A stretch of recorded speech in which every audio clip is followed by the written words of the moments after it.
আসসালামু আলাইকুম। মানবজমিন খবরে স্বাগত জানাচ্ছি আমি লুৎফর রহমান। দক্ষিণ ও মধ্য এশিয়া বিষয়ক মার্কিন সহকারী পররাষ্ট্রমন্ত্রী ডোনাল্ড লু বলেছেন, বাংলাদেশে একটি অবাধ, সুষ্ঠু এবং সহিংসতামুক্ত নির্বাচন নিশ্চিতে গত বছর জুড়ে যুক্তরাষ্ট্র অনেক চেষ্টা করেছে, যা দুই দেশের সম্পর্কে খানিকটা উত্তেজনা তৈরি করেছিল। কিন্তু বিদ্যমান বাস্তবতা যুক্তরাষ্ট্র এখন আর পেছনে থাকাতে চায় না, বরং সম্পর্ককে আরও শক্তিশালী করতে কেবলই সামনে থাকাতে চায়। বুধবার পররাষ্ট্রমন্ত্রী ডক্টর হাসান মাহমুদ এবং মন্ত্রণালয়ের সিনিয়র সচিব মাসুদ বিন মোমেনের সঙ্গে বৈঠক শেষে এক সংক্ষিপ্ত সংবাদ ব্রিফিংয়ে তিনি এইসব কথা বলেন। ওদিকে মার্কিন সহকারী পররাষ্ট্রমন্ত্রী ডোনাল্ড লুর সঙ্গে বৈঠক শেষে পররাষ্ট্রমন্ত্রী ডক্টর হাসান মাহমুদ বলেন, বাংলাদেশ ও যুক্তরাষ্ট্রের মধ্যকার বিদ্যমান সম্পর্ক আরও গভীর ও বিস্তৃত করার লক্ষ্যে আলোচনা হয়েছে। দুই দেশের সম্পর্ককে বহুমাত্রিক উল্লেখ করে পররাষ্ট্রমন্ত্রী বলেন, বাংলাদেশের অভিযাত্রা যুক্তরাষ্ট্রের অনেক ভূমিকা রয়েছে। দেশে আবারও বেড়েছে ডেঙ্গু জ্বরের প্রাদুর্ভাব।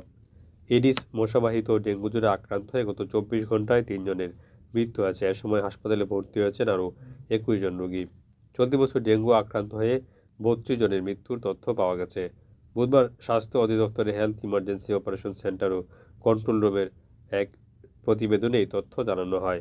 ঢাকাসহ দেশের বিভিন্ন সরকারি বেসরকারি হাসপাতালে বর্তমানে 164 জন ডেঙ্গু রোগী চিকিৎসা নিচ্ছেন বলে অধিদপ্তরের পক্ষ থেকে জানানো হয়েছে।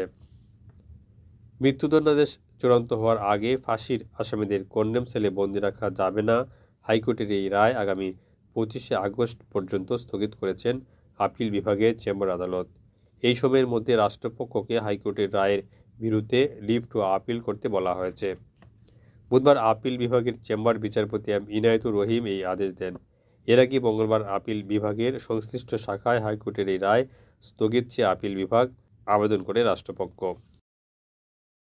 এবার উপজেলা পরিষদের তৃতীয় ধাপের নির্বাচনে অংশ নেয়া 51 জনকে একযোগে বহিষ্কার করেছে বিএনপি। একই কারণে এর আগের দুই ধাপে 141 জনকে বহিষ্কার করা হয়। সব মিলে এবারে ষষ্ঠ উপজেলা পরিষদ নির্বাচনের তৃতীয় ধাপে এখন পর্যন্ত 192 জন নেতাকে বহিষ্কার করেছে দলটি। বুধবার বিকেলে গণমাধ্যমে বিজ্ঞপ্তি পাঠিয়ে বহিষ্কৃত 51 জন নেতার নাম ও পদবি প্রকাশ করা হয়। ইরানের চাবাহার বন্দরের উন্নয়নে ভারতের দীর্ঘমেয়াদী চুক্তির পর যুক্তরাষ্ট্রের দেয়া নিষেধাজ্ঞার হুঁশিয়ারিকে পাত্তা না দেওয়ার কথা জানিয়েছেন ভারতের পররাষ্ট্রমন্ত্রী এস জয়শঙ্কর। তিনি বলেছেন, যোগাযোগের সুবিধার্থে ইরানের কৌশলগত বন্দর প্রকল্পে কাজ করবে ভারতীয় কোম্পানি। এছাড়া যুক্তরাষ্ট্র অতীতেই বন্দরের বৃহৎ সুবিধার বিষয়ে প্রশংসা করেছিল। মঙ্গলবার সন্ধ্যায় কলকাতায় এক অনুষ্ঠানে অংশ নিয়ে মার্কিন নিষেধাজ্ঞার হুঁশিয়ারির বিষয়ে এমন মন্তব্য করেন এস জয়শঙ্কর। ইরানের চাবাহার বন্দর পরিচালনার জন্য ভারত 10 বছরের চুক্তিতে স্বাক্ষরের কয়েক ঘন্টার মধ্যেই মঙ্গলবার নয়াদিল্লির বিরুদ্ধে সম্ভাব্য নিষেধাজ্ঞার হুমকি দেয় যুক্তরাষ্ট্র। মানবজমিন খবর শেষ হলো।